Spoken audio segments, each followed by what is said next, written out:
Hey guys, Jura here coming out with a new video.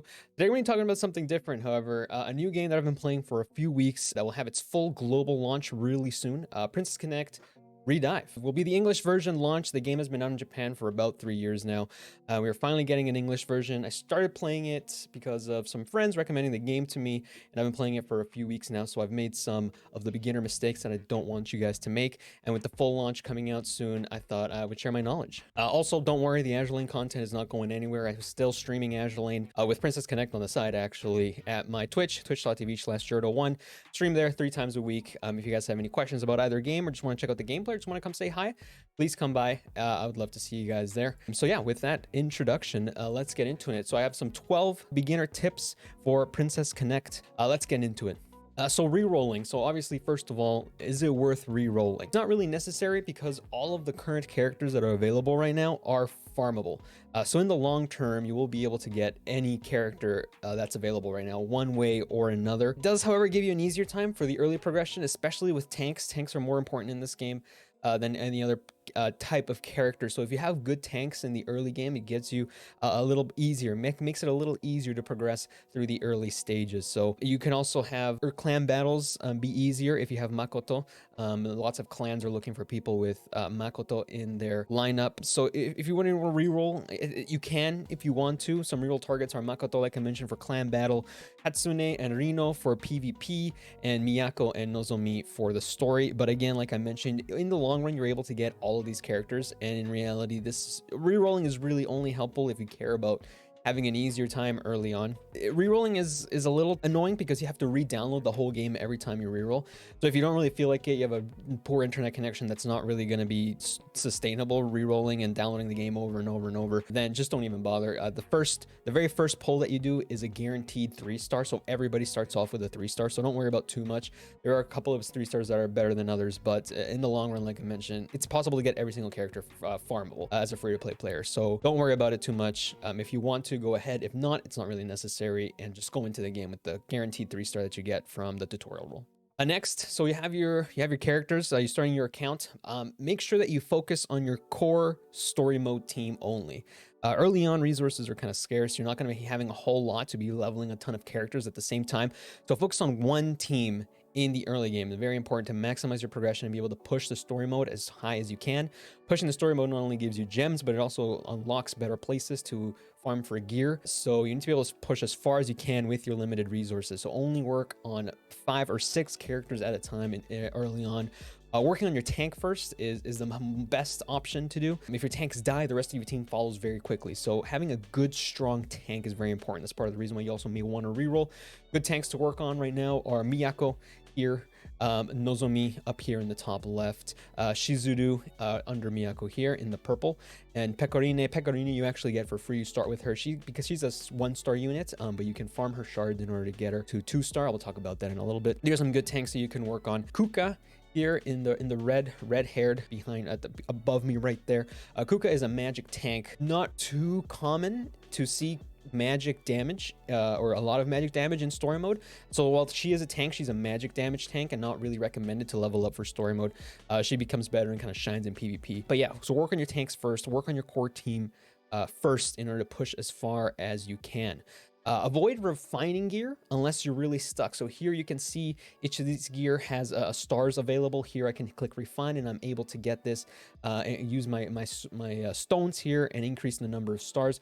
Avoid doing this until you get to rank 7. The reason for that is that you're using up these stones, and you only get a partial refund when you rank up. So when a character ranks up, it uses up all of this gear. So in order to get to, for example, to rank 8, when rank 8 comes out, or here a better example. So for Kuka here, in order to get her to rank 6, I need to get 2 more of these earrings. And then when that happens, all of her gear is consumed, and then she comes out as a rank 6 with 0 gear on. So you don't want to be refining before you reach rank 7, because right now you're going to be wasting a lot of your stones. You're going to be refining, and then it's going to be consumed. You're going to get a partial refund, but you're still going to be wasting some stones. So don't bother refining unless you're absolutely really stuck. But I still would not recommend it. I would just wait it out, get some other pieces of gear in order to clear the stage that you're stuck on. Try to avoid refining until you get to rank 7. Once you get to rank 7, you're able to do a bit more because at rank 7 you unlock their EX skill. So every character has an EX skill which unlocks at rank 7. So You do not get a refund of the weapon blueprints that you use, so it's possible to use not only stones but extra pieces of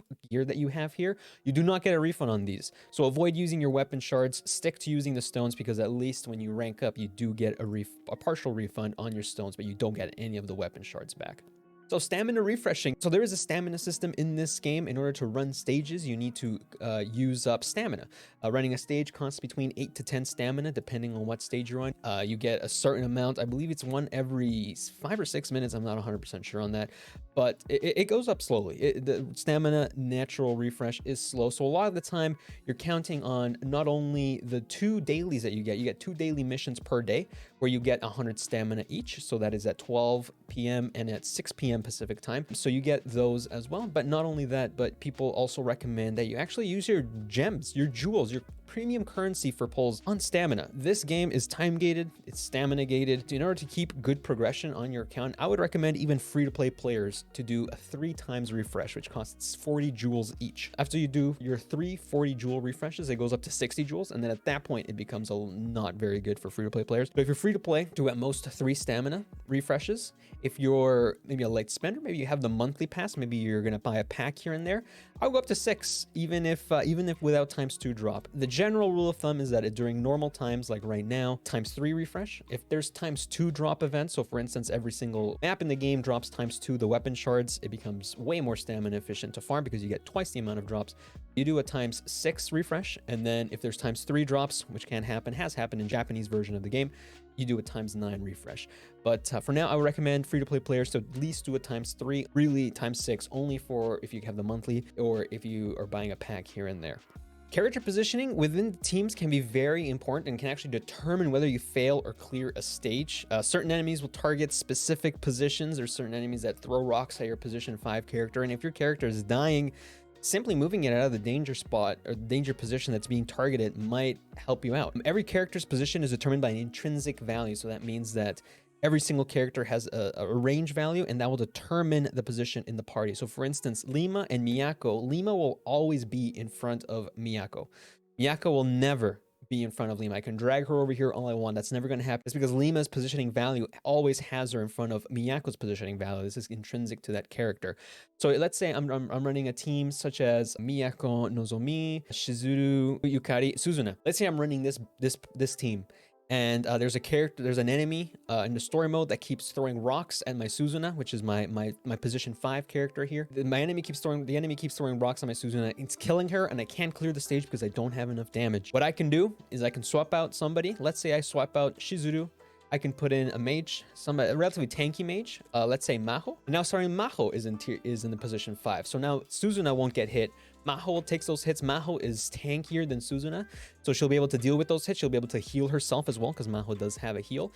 And I'll be able to clear the stage no problem, because now my DPS isn't dying to this enemy. So just making these changes helps your position and might help your team be able to clear a stage that you're otherwise struggling with. So even though the game is auto, make sure that you're paying attention to what's happening, because if you fail a stage, you want to know why you failed it.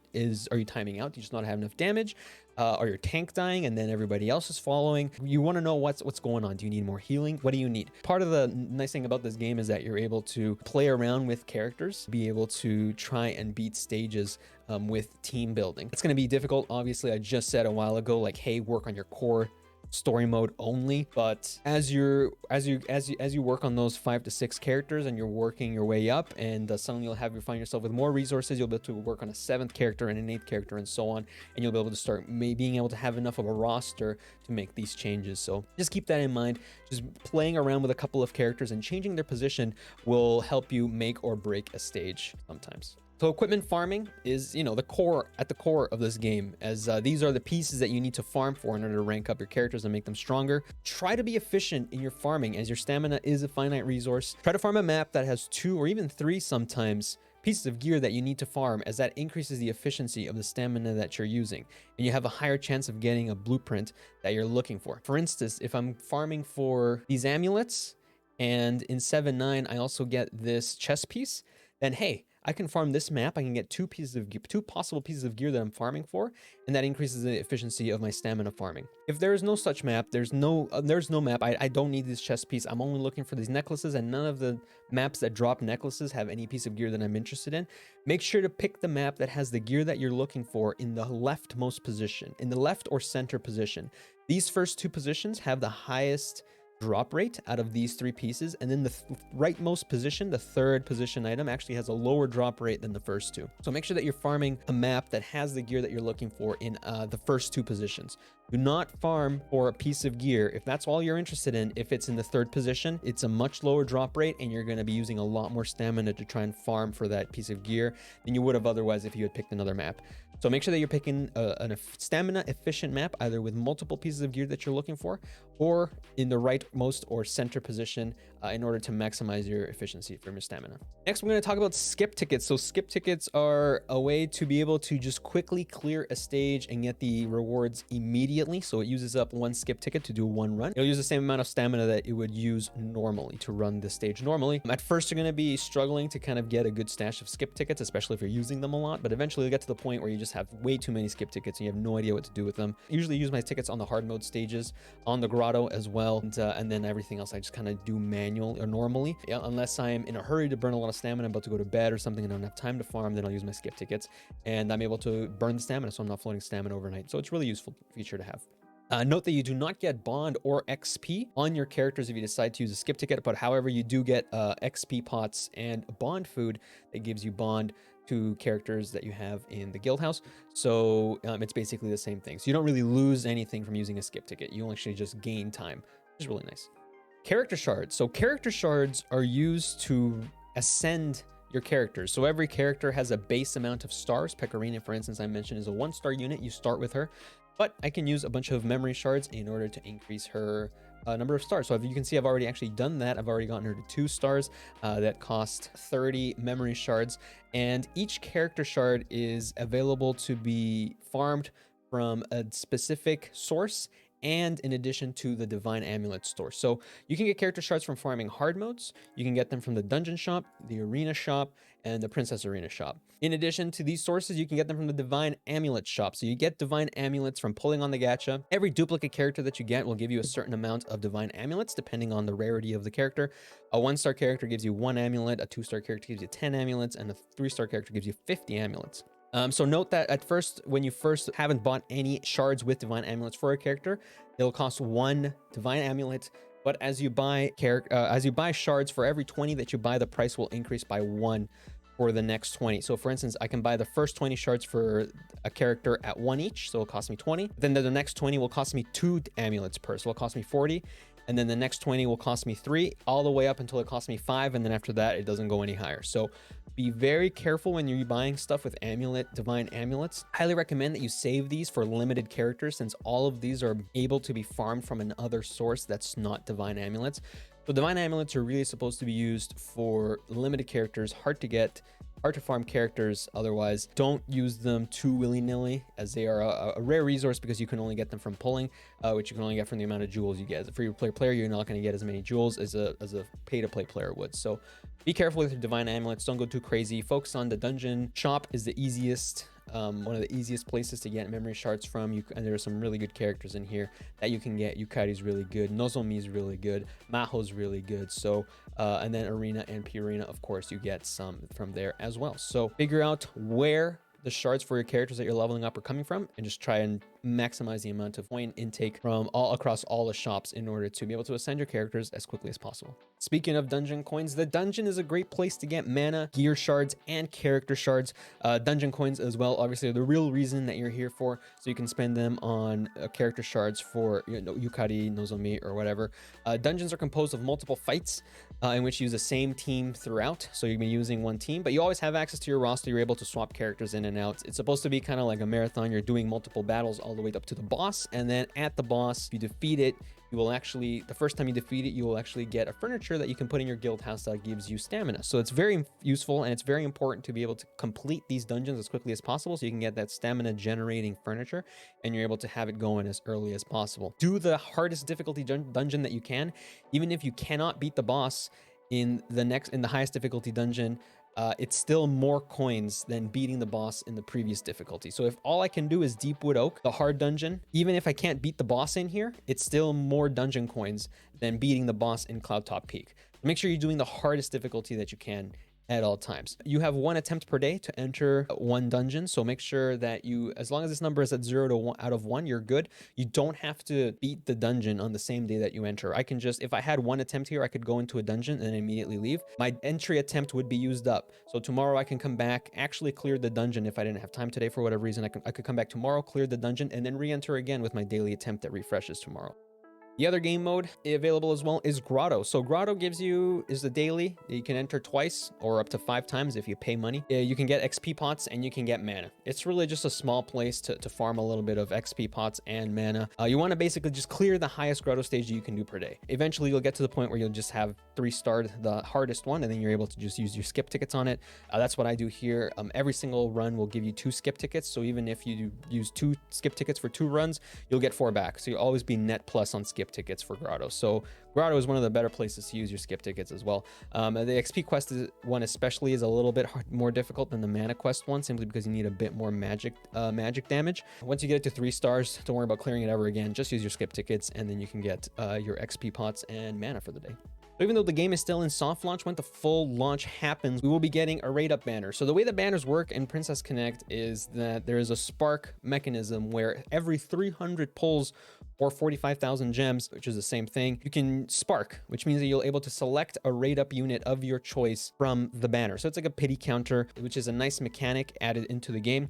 So because of this, it is very important for free-to-play players to save your jewels and plan ahead in terms of what banners are worth pulling for. If you have a waifu or a character that you really like, then by all means pull on that banner. But there are guides out there, maybe I'll make one myself, of upcoming banners that with characters that are very, very powerful, and either they're really, really good in clan battle, or they just make story mode really easy, or PvP really easy. Since we're 3 years behind on JP, we have a very, very good idea of what's coming up and what order it's coming up. We're hoping that Crunchyroll follows the JP calendar and doesn't try and catch us up into 3 years behind.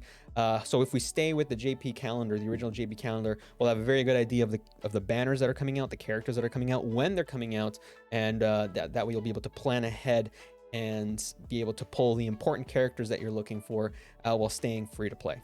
So joining a clan will be very important once Clan Battle is released for the rewards, is help in getting gear blueprints that clanmates can donate. So here, as you can see, my clanmates are putting out gear that they're looking for, and as a gear member, I'm able to donate, if I wanted to, a certain amount, up to 2 pieces of gear, of that type of gear, to my clanmates. So here you're able to help out your clanmates, get help from your clanmates, and once Clan Battle does come out, you'll be able to get extra rewards from doing Clan Battle. It's very beneficial to join a clan, and we'll highly recommend it. You're also able to, meet some people, maybe make some friends, and honestly, like in any game, finding the right community makes all the difference. So go out there, try to find a clan that you fit in well with, and it will make a big difference in terms of how much you enjoy this game. Battle Arena and Princess Arena are a fantastic source of gems early on. As you reach a new personal best rank, you can get gems based on how many ranks that you gain. So for instance, right now my best rank all time is 277.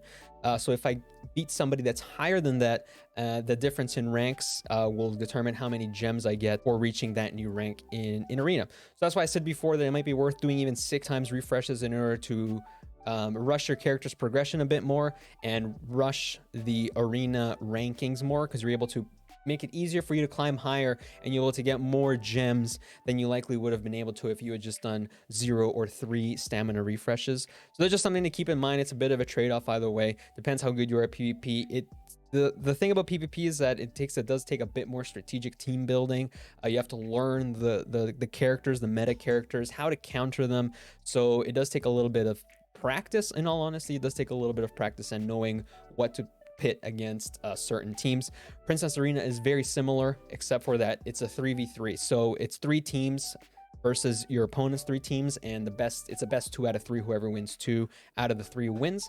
Princess Arena is a little bit easier to climb, simply because since it's 3 teams, you're able to plan out your counter teams as well, and sometimes simply people just not have enough to have 3 good teams, so you're able to kind of dodge their more difficult team kind of throw that battle and then win the other two against their two weaker teams, things like that. So again, it takes a little bit of practice in terms of what to pit in against what characters. For this reason, it's also easier to drop ranks because every time that somebody beats your defending team, that you also drop ranks because you trade ranks with the person that you beat or beats you. So unless you have a really good defensive team setup, which does take time simply because it's so many characters you have to raise up, and some good luck in the polls, you're going to be dropping ranks. But don't worry too much about it, especially early on.